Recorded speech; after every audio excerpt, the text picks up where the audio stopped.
Hello दोस्तों, आज हम सीखेंगे कि अपना जो लिंक्डइन बिजनेस पेज है उसे ऑप्टिमाइज कैसे करना है।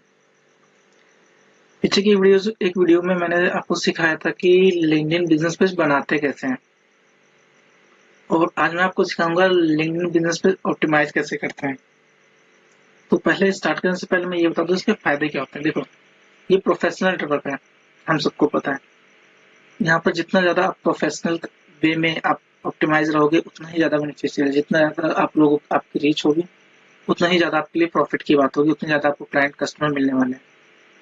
सो यकीन मानिए ये बहुत हेल्पफुल होता है।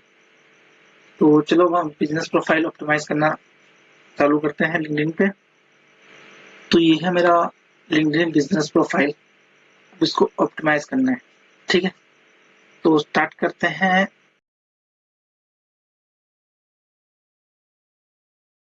Step number 1, description. अब हम इसका डिस्क्रिप्शन पे जाते हैं जरा एक बार। इसका पहले डिस्क्रिप्शन ऑप्टिमाइज करना, ये रहा डिस्क्रिप्शन। अब मेक श्योर अगर आप डिस्क्रिप्शन ऑप्टिमाइज कर रहे हैं तो इसमें हैशटैग भी यूज कीजिए। हैशटैग ना ही यूज करें तो ठीक है, हैशटैग यहाँ के लिए अच्छा नहीं होगा, वो अलग से एक जगह पे है, मैं आपको बताऊंगा हैशटैग के लिए। यहाँ पर ट्राई की कीवर्ड्स रखिए, जैसे मैंने रखा हुआ एसईओ रखा हुआ है, वेब डेवलपमेंट रखा हुआ है, ऑनलाइन ब्रांडिंग रखा हुआ है, ई कॉमर्स सोल्यूशंस रखे हुए हैं। तो ठीक है, ये कीवर्ड्स है। आप ट्राई कीजिए इसमें कीवर्ड्स जरूर जरूर जरूर रखिए। कीवर्ड्स बहुत हेल्पफुल होते हैं किसी भी बिजनेस के लिए या किसी भी लिंक्डइन बिजनेस प्रोफाइल के लिए, खासतौर से कि वो कीवर्ड के द्वारा ही सर्च एपीआर में आते हैं, उसके बाद ही वो आपको लीड होने की चांसेस और लीड कन्वर्ट होने की चांसेस बनते हैं। तो ये था हमारा स्टेप नंबर पहला। अब आते हैं step number 2, website.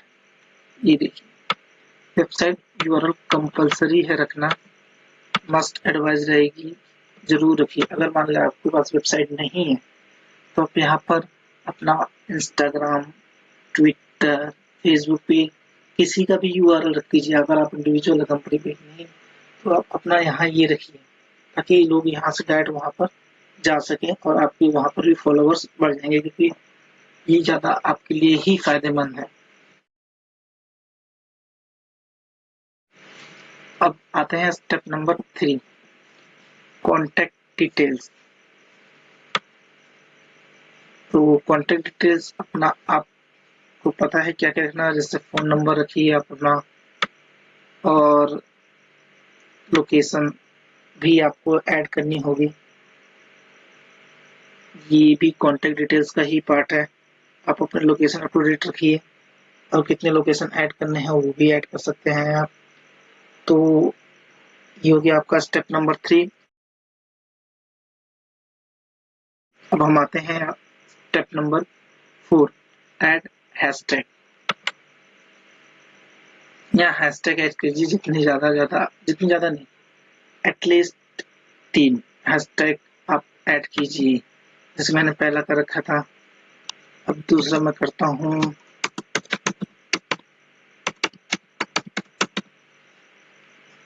Digital marketing, तीसरा मैं करता हूँ ओआरएम। ये 3 हैशटैग मैंने ऐड कर दिए। तो ट्राई कीजिए, हैशटैग यूज कीजिए, इनको टाइम टू टाइम मैनेज भी कीजिए, क्या इफेक्ट दिखाते हैं ये भी देखते रहिए। हम स्टेप नंबर 5। स्टेप नंबर 5 क्या है, कस्टम कॉल बटन। ये रहा, आप अपना यहाँ पर अपना कस्टम कॉल बटन दे सकते हैं। Contact us, learn more, register site और विजिट वेबसाइट। मैंने विजिट वेबसाइट का रखा है, यहाँ मैंने अपना वेबसाइट का यूआरएल दे दिया है। और बटन कैसे दिखेगा ये देखिए, विजिट वेबसाइट ऐसे दिखेगा। तो आप ये कर सकते हैं। ये आपका हो गया स्टेप नंबर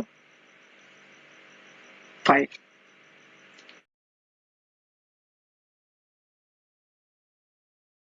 अब आते हैं लास्ट स्टेप नंबर 7, जो कि कोई स्टेप नहीं है, मतलब इसमें हमें नहीं करना है ऐसा कुछ, बट बेसिकली ये एक चीज है कि आप अपने एम्प्लॉइज को बोलिए कि वो आपकी कंपनी का नाम मेंशन करे अपने प्रोफाइल में। क्योंकि ये सपोज आपके पास 20 एम्प्लॉय काम करते हैं। 20 ने मेंशन किया, उनके सर्च कितने लोगों के पास जाते होंगे।